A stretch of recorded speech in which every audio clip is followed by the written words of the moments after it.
All right, click the links. Join the channel here over at subscribe. So I got a mailbox. Want to mail some comics or beanies or whatever. Maybe a Halloween beanie would be kind of cool. So, Knott's Berry Farm. Degeneracy is coming to Knott's Berry Farm with performers in bondage as part of a Halloween festivity. So they got a Halloween Satanic show, which is actually fine. That's not really the issue because Halloween is about ghosts and spirits and small devils. And if you look back at Halloween costumes before it got commercialized for kids, it was absolutely horrific. The commercialization has ruined every aspect of America, and it's started to ruin Europe as well. It's really disgusting. I mean, you look at European costumes before Levi's came, and like what he did and like Europe should have defended its borders better, but say no, we're not going to have American clothing companies. We're not going to have McDonald's or Coca-Cola or any of that kind of stuff. And it's like each country had their own individual costumes, a lot of times handmade from the women hand making the clothing. Like my grandma used to do. And then once Levi's came, it's like it was all the same. I mean, that is a brutal erasing of culture. It's disgusting when you see it. Like, not too late, Europe. You could. It's too late for America. But if you wanted to take back, anyway, I mean, that would probably take a war to do. So they've got this Halloween show. So the devil stuff, the satanic stuff, is actually okay. That's what Halloween's sort of about.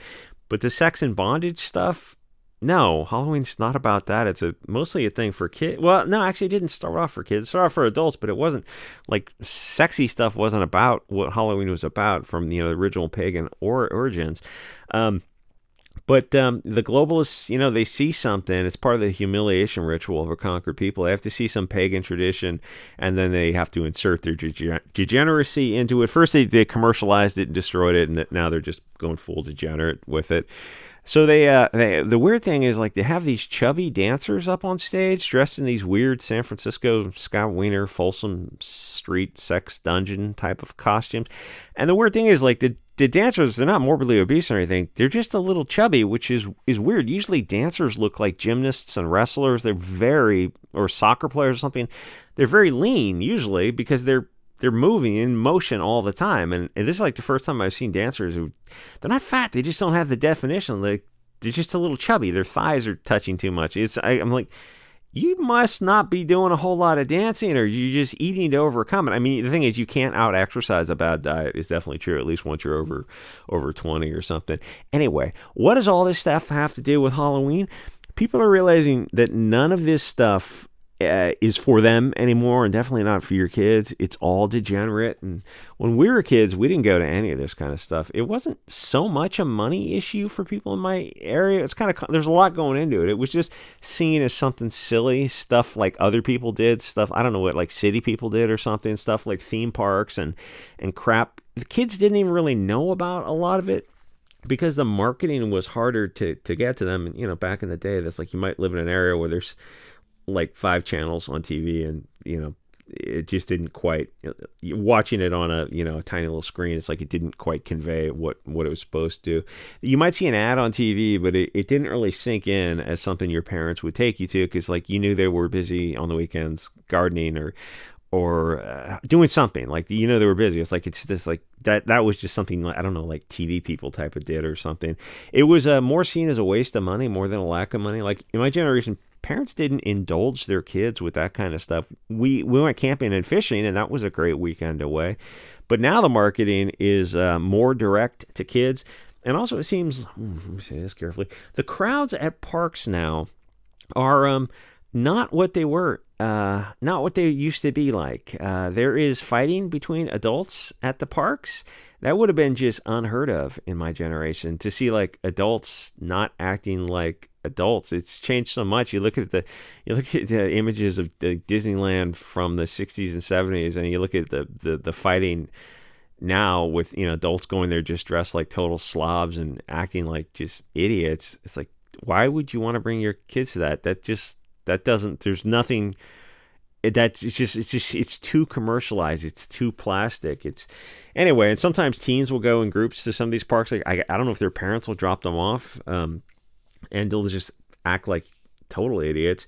It's weird when you look at theme parks, you see the decline of America. It's not looking good. And I don't know where these kids are getting their money to waste on all this kind of commercial garbage. In fact, I think one of the parks has said that they no longer allow unaccompanied people under like 20 or something.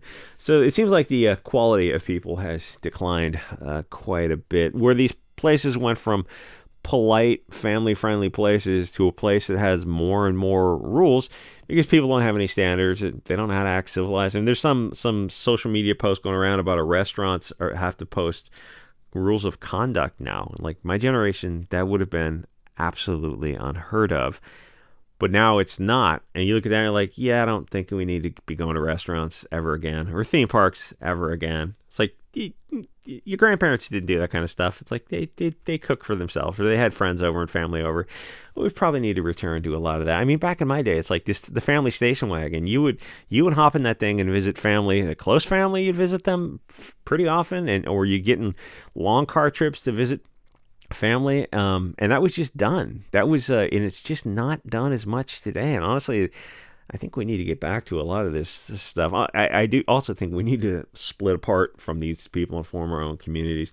Anyway, so you have these useful idiots dancing around. The original video I did this for, I'll do it for Odyssey, Rumble, and BitChute because it just delved into some very politically incorrect things, and I just kind of went off in that direction. So this is going to be the edited video. Stay on YouTube and get that $2.17, which is probably optimistic for this video.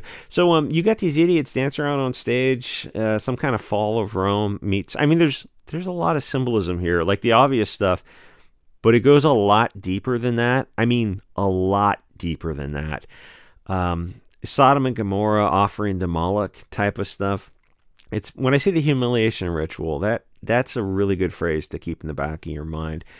Like, is this being pushed on me? It's like who benefits and follow the money. But again, I wish I could say that in Latin or Greek or something, so I could say it sound smart. But hey, it is what it is. So why exactly people would want to see a show like this? It's like without religion or dogma or some kind of, I don't know, pagan, some kind of structure. I mean, people who belong to a community. Which I will say the white pill is being on social media is we are forming these communities very, very rapidly.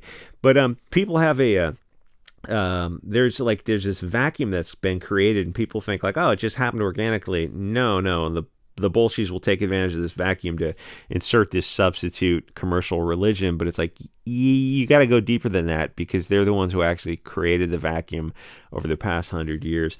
Like the Christians can look at this kind of stuff and they can just reject it and say this is it's like it's satanic, but it's also very cringy, obvious stuff.